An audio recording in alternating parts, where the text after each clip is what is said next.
Hello, good evening.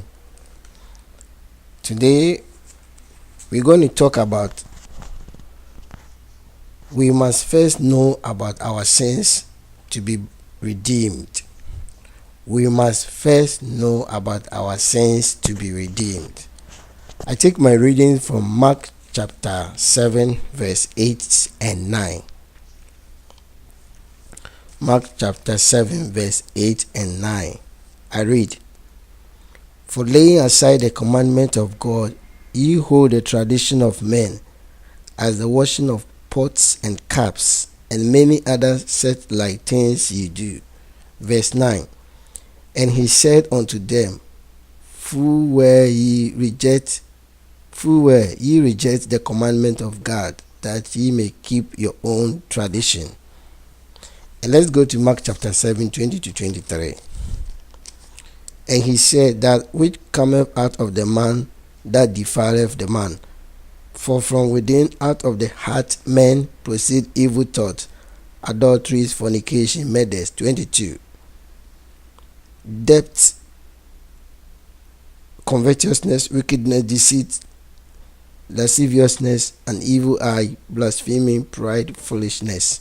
23. All these evil things come from within and defile the man. First, I would like to define what sin is. There are sins defined by God and there are sins defined by man. The word sin, from the Greek word hamartia, means to miss the mark. In other words, it is to do something wrong. It is a sin to disobey God's orders. Let's initially observe the human viewpoint of sin. What is sin? Simply, it is to disobey God's orders. We recognize sin according to our conscience. However, the human standard of it varies according to one's social background, mental state, given circumstances, and conscience. Thus, the definition of sin varies among different individuals. The same actions may or may not be considered sinful depending on each person's own standard. That is why God has given us 613 articles of the law to be used as the absolute standard of sin. Now, I want to show you a diagram.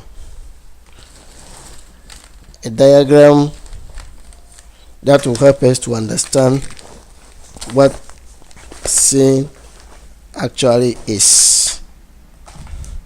The first thing that we have is we're going to have three circles, big one, little, and small one. The small circle is God's law. So the small circle is God's law. And the second inner circle is man's conscience, morality, and social norms.